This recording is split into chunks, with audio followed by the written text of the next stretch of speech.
사람들이 예수께서 만져주심을 바라고 자기 어린 아기를 데리고 오매 제자들이 보고 꾸짖거늘 예수께서 그 어린아이들을 불러 가까이 하시고 이르시되 어린아이들이 내게 오는 것을 용납하고 금하지 말라. 하나님의 나라가 이런 자의 것이니라. 내가 진실로 너희에게 이르노니 누구든지 하나님의 나라를 어린아이와 같이 받아들이지 않는 자는 결탄코 거기 들어가지 못하리라 하시니라. 하나님의 성품을 닮은 강서중학교의 성도들이 함께 모여 드리던 이 예배가 우리 하나님께 영광이 되고 우리 모두에게 복이 되기를 소망합니다. 또한 나를 통해 함께 신앙생활하는 이들이, 나의 가족과 일터의 동료들이 예수를 믿는 주의 사랑을 입은 나 때문에 저들도 행복한 믿음의 사람 되게 하시기를 기도합니다. 우리 옆 사람에게 이렇게 인사하겠습니다. 예수를 믿는 저로 인해 당신이 행복하기를 소망합니다.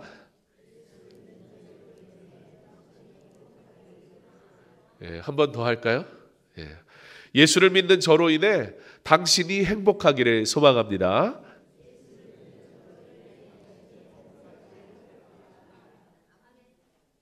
오늘 우리에게 주시는 하나님의 말씀을 통해 먼저 내가 변화되고 주님을 닮은 사랑과 존중의 성품으로 다듬어지는 그런 복된 시간 되기를 기도합니다.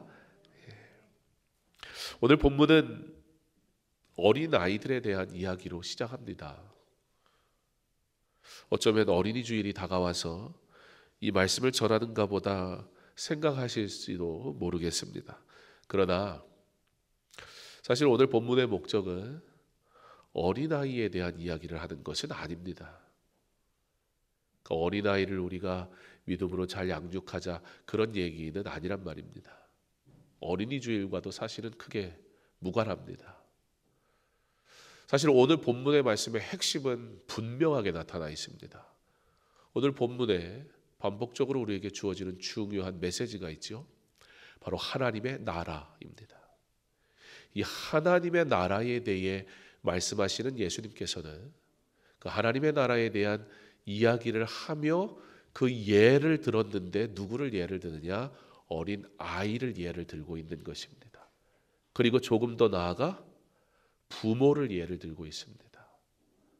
그러니까 가정에 대한 이야기인 것 같고 아이에 대한 이야기인 것 같고 양육에 대한 이야기인 것 같지만 사실 그건 그냥 이렇게 단편적으로 보면 그렇고, 사실 오늘 본문의 말씀만이 아니라 그 앞에 그 이후에 계속 이 하나님의 나라에 대한 이야기를 하시는 것이거든요. 이 하나님의 나라는 누구의 것인가? 이 하나님의 나라는 누가 누리는 것인가? 그리고 굉장히 중요한 한 가지를 말씀하시는데, 이 하나님의 나라를 받은 자, 누리는 자의 삶은 어떤 삶인가?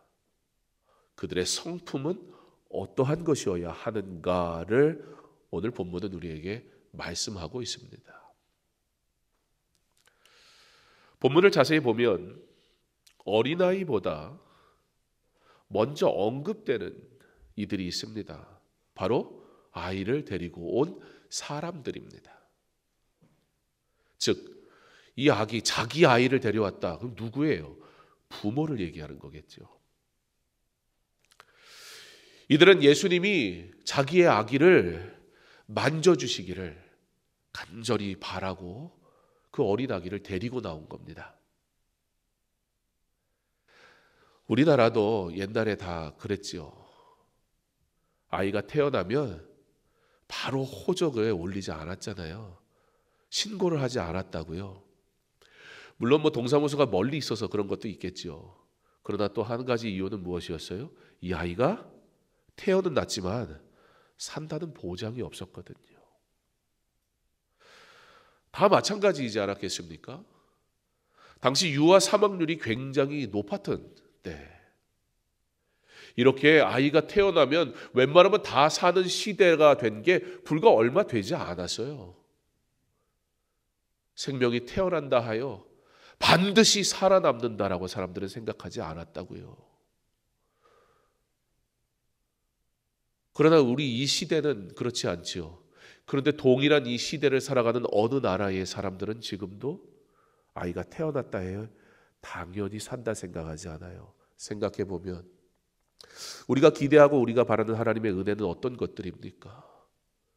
사실 당연한 것이 아닌데 하나님의 은혜가 이만큼 풍성하니까 이제는 그게 당연해져서 내가 받을 복의 기준도 이만큼 올라가 있어요. 그거 안 주시면 하나님 이럴 수 없습니다 라고 원망하기 일쑤입니다. 사실 당연한 것이 아닌데 말이지요. 당시 유아 사망률이 높았다는 것, 부모가 된다라는 것이 어떠한 아기를 가진 부모의 마음이 어떠하다라는 것을 우리가 생각해 볼 수 있습니다. 지금 부모들은 이 아이가 살지 안 살지 알 수 없어요. 그런데 예수님이 오셨단 말이에요. 그 예수님이 오셨다는 이야기를 듣고 부모가 내 아이가 생각이 난 거예요.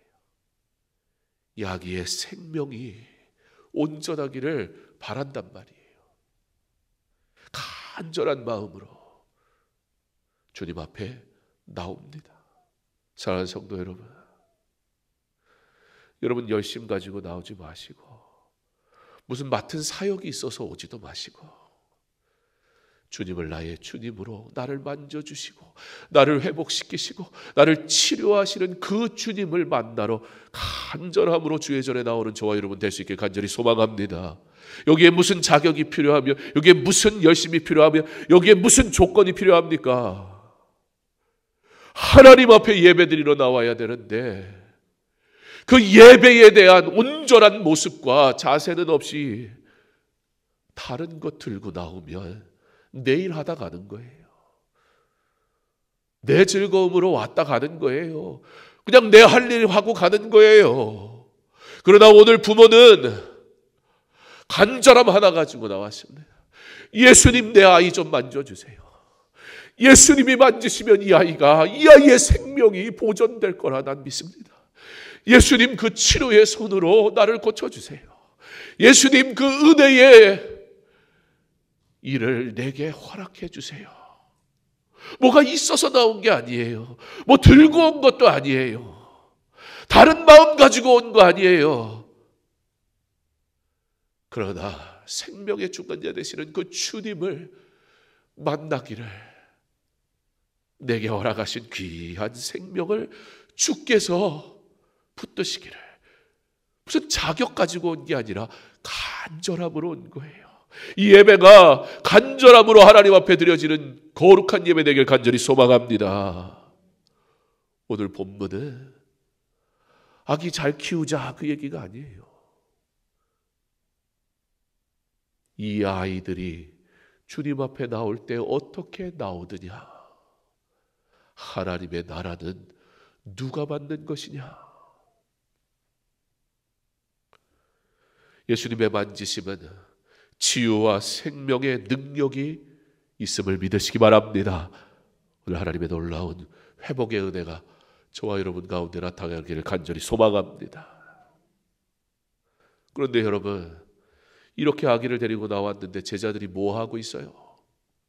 조건 따지고 있어요.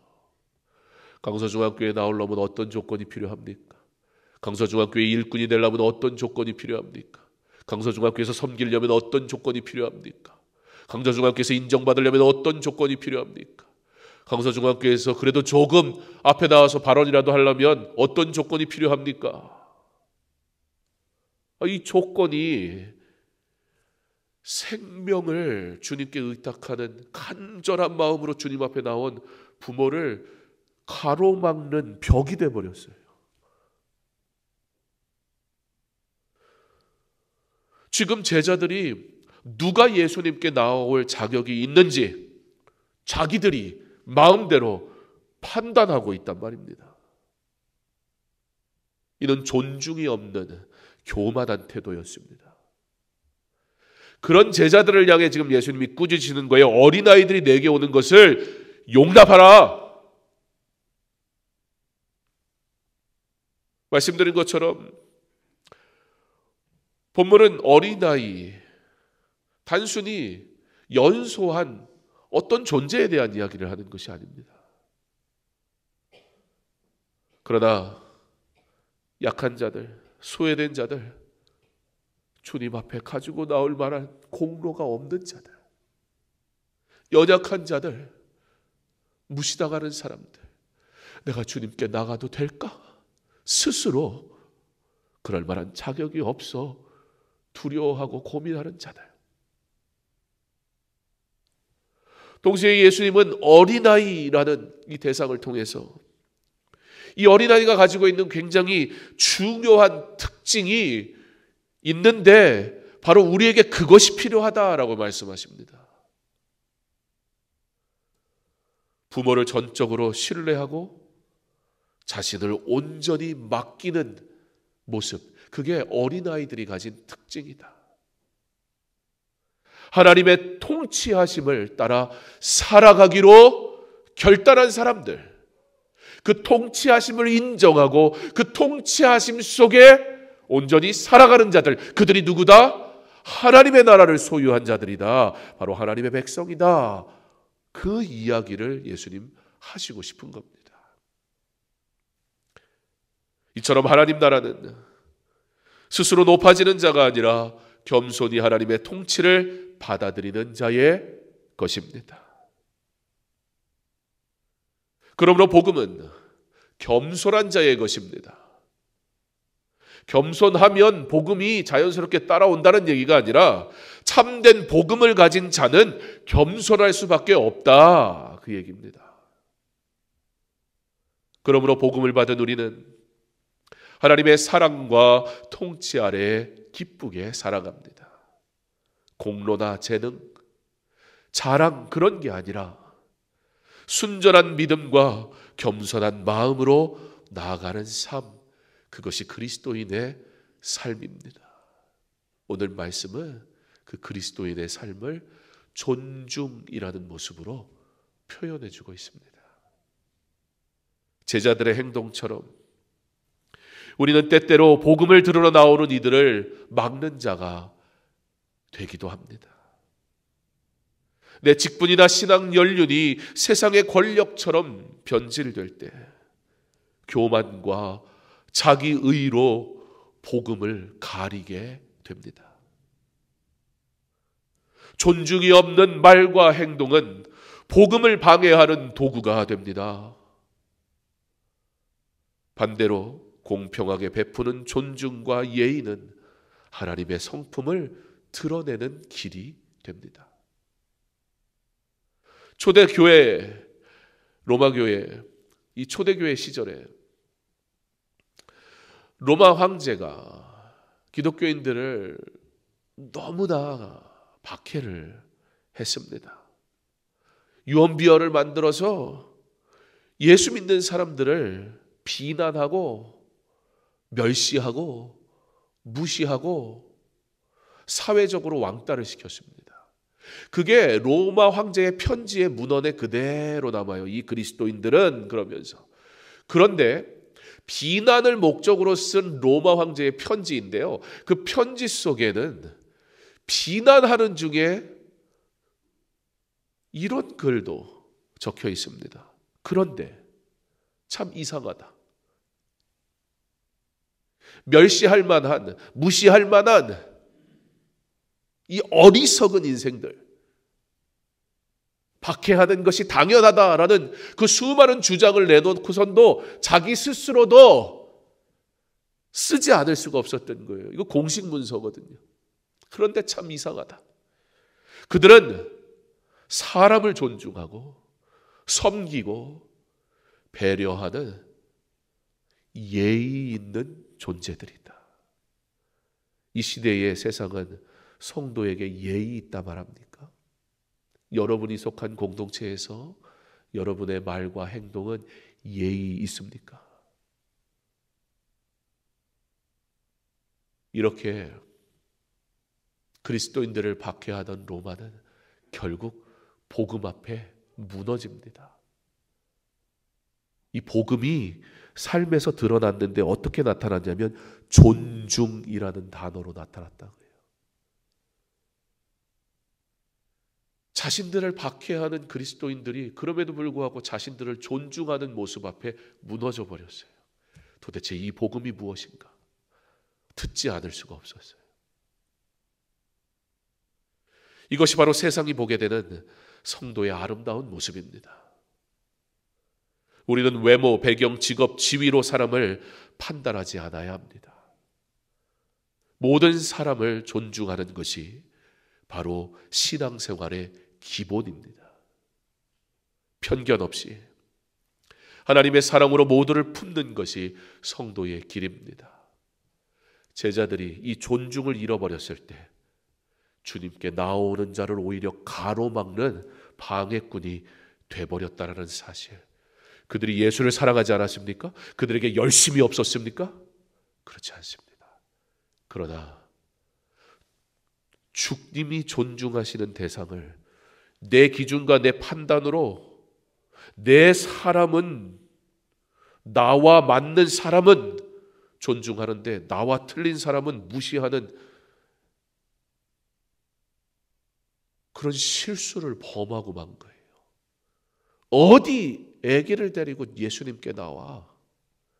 내가 가지고 있는 가치, 내가 가지고 있는 수준, 내가 가지고 있는 생각에 사로잡혀 예수를 위해 행한 그 행동이 오히려 복음을 방해하는 일이 돼버리고 말았어요. 생명의 주관자 되시는 주님 앞에 내게 허락하신 이 어린 아기를 주님이 만지시고 고치시기를 간절히 소망하는 마음으로 주님 앞에 나온 영혼을 오히려 어디 오고 있어? 라고 방해하는 제자, 가장 복음으로 회복시킬 존재여야 하는 그가 누구보다 복음의 방해꾼이 되고 있는데 거기에 결정적인 이유가 무엇이었다고요? 존중이 없기 때문이었다는 거예요. 예의가 없기 때문에.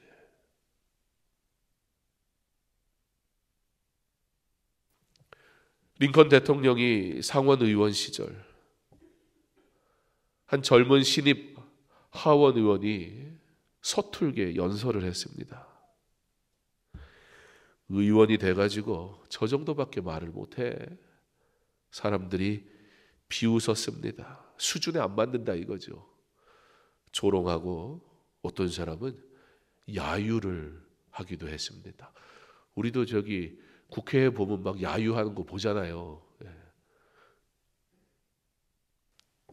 그때 링컨이 자리에서 일어나 조용히 이렇게 말했습니다. 이 젊은 의원의 용기를 우리는 존중해야 합니다. 그는 비웃음을 감수하고라도 이 자리에 섰습니다. 우리는 누군가의 성장하는 모습을 볼 때 비웃는 대신 박수를 보내야 합니다.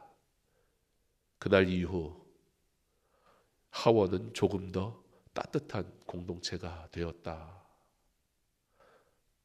이야기합니다. 존중은 누군가의 현재 모습이 아니라 그리스도의 사랑 때문에 이 은혜의 자리로 나온 그 하나님의 사람에 하나님이 세워가실 그의 가능성을 인정하는 거룩한 행위입니다. 생각해보면 이 사회가 뭐가 문제인가 가만 생각해보면 하나인 것 같아요. 예의가 없어요. 국회의원이고 사회고 직장이고 교회고 예의가 없어요. 존중이 없다고요. 예의가 없으면요 가슴을 후벼 파는 일이 됩니다. 존중은 하나님이 그에게 허락하신 가능성을 보게 합니다. 그러므로 그를 축복하게 됩니다. 어느 유명한 피아노 거장이 연주회를 열었을 때였습니다. 사람들이 그 거장의 피아노를, 그 연주를 들으려고 모여 있습니다. 그런데 한 소년이 연주회장 무대에 몰래 올라가. 애들은 그런 거 좋아해요. 제가 가끔 말씀드렸죠. 저희 아버지께서 설교를 하시려고 딱 올라가셔서 기도를 딱 눈을 떴는데 갑자기 성도들이 막 웃는 거예요. 왜 그런가 그랬더니 기도하는 사이에 저희 형님이 애기인데 저희 어머니도 눈 감고 계시고 다 눈 감고 있으니까 얼마나 좋아요. 저 올라와가지고 여기 앉은 거예요. 아빠가 맨날 거기 딱 앉아있는 걸 보니까 자기 자리인 줄 알고 쑥 와가지고 자기도 딱 이러고 앉아있더래요. 저희 어머니 이제 막 난리가 났고 이거 어떻게 해야 되나. 애들은 그래요. 어떤 아이가 그 피아노가 얼마나 예뻐 보였는지 가가지고 피아노 위에 올라가가지고 자기 혼자 심취했어요. 그게 연주겠습니까? 관객들이 술렁거리기 시작합니다. 어디 거기 오겠다고 돈 꽤나 주고 오지 않았겠습니까? 내가 이런 거 보려고 온 건 아니지 않습니까? 불쾌해야 합니다. 누구 집에냐고 빨리 내려오라고 소리 지릅니다. 그런데 그때 오늘의 주인공인 거장이 무대로 올라가서는 그 아이가 마음대로 치는 그 연주에 옆에서 소리를 입혀주고 연주를 해주기 시작하는 거예요. 얼마나 아름다운 소리로 바뀌기 시작하는지. 아주 평범한, 어쩌면 소음에 불과하지 않은 그 소리가 거장의 손길에 덮어질 때 놀라운 음악으로 변했습니다. 부족함이 보일 때, 부족함이 보인다는 건 그게 부족한 것을 나는 안다는 뜻이잖아요.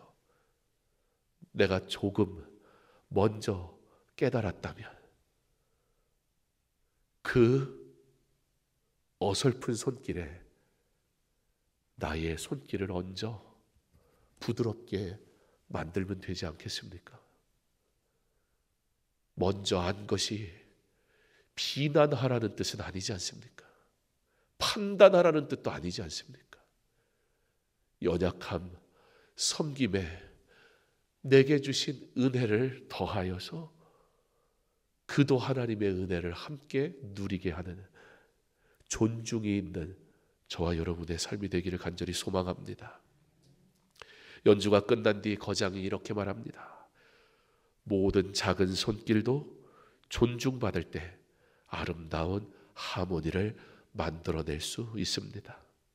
우리 주님은 연약한 우리를 꾸짖지 않고 그 아기를 주님 앞에 데리고 나오는 그 부모의 간절한 마음을 보면서 주님 앞에 나오는 자격은 이거밖에 없다는 거예요. 간절함. 간절하게 주님 앞에 나온 자를 존중하지 않는 자는 주님이 꾸짖으십니다. 우리의 연약함을 아시는 주님, 우리의 있는 모습 그대로 존중해 주셨습니다. 존중은 상대의 부족함을 감싸는 사랑입니다. 어느 교회 청년부에 새로 청년이 나왔습니다. 조금 지저분한 옷차림과 낯선 말투로 쉽게 그 공동체에 어울러지지가 않았습니다. 청년들은 자기들끼리 얼마나 친해요. 3, 4, 5 모여 앉아 예배를 드리고 그냥 같이 있어도 마음이 통하고, 이 청년은 조금 옆에 떨어져 혼자 앉아 있습니다. 그때 한 자매가 그를 조용히 찾아가 의자 하나를 끌어다가 자신들 자리에 놓습니다. 그리고는 그 청년을 초청합니다. 여기 우리 사이에 꼭 필요한 자리예요. 여러분, 교회에서 내 사람 있지 않습니까? 나와 코드가 맞는 사람이 있지는 않습니까? 나만의 공동체가 있지는 않습니까? 의도하지 않았어도 그 나만의 공동체는 누군가에게는 커다란 벽이 되기도 합니다. 자리가 마련될 때 모든 공동체가 그 청년을 바라보는 시선이 달라지기 시작했습니다. 존중은 크고 거창한 행동이 아닙니다. 그러나 내게 허락하신 은혜의 자리 그 한켠을 내어주는 것, 바로 믿음으로 사랑으로 시작하는 작은 배려, 그게 바로 존중입니다. 사랑하는 성도 여러분, 존중은 하나님의 사랑을 품은 자가 살아가는 방식입니다. 존중은 관계적 성품이며 이 땅에서 천국을 누리는 삶의 시작입니다. 무시당했을 때 느끼는 아픔을 우리는 모두 알고 있습니다. 그러므로 우리는 겸손히, 신중히, 존중하며 살아야 합니다. 어린아이처럼 순수하게 하나님을 신뢰하고 모든 사람을 존중하는 하나님의 사람으로 살아갑시다. 혹시 저라는 사람의 부족함 때문에 존경은 할 수 없더라도 주님의 사랑으로 저를 존중해 주시기를 부탁을 드립니다. 그러므로 저를 통해 선포되는 하나님의 말씀이 저의 부족함 때문에 가려지지 않고, 그러나 여러분이 저를 존중하심으로 저를 통해 선포하게 하시는 하나님의 말씀이 여러분에게 들려지기를, 그러므로 복이 되기를, 그러므로 이 복음 때문에 참 기쁨을 누리는 행복한 신앙생활 하시기를 소망합니다. 우리 모두는 존중받도록 지음받은 존재임을 기억하십시오. 그리고 신앙을 가진 여러분, 담대하고 당당하게 믿음 생활하시기 바랍니다. 사람들 앞에서 의시되는 것이 아니라 복음을 가진 자처럼 여유 있게 사십시오. 그러므로 이 복음이 주께로부터 왔음을 생각할 때 겸손하게 신앙의 길을 걸어가게 될 것입니다. 하나님의 사랑하심 가운데 이와 같은 서로 존중을 통해 강서중앙교회가 행복한 성도들의 거룩한 공동체 되게 하시기를 주님의 이름으로 축원합니다. 우리 다 함께 일어서서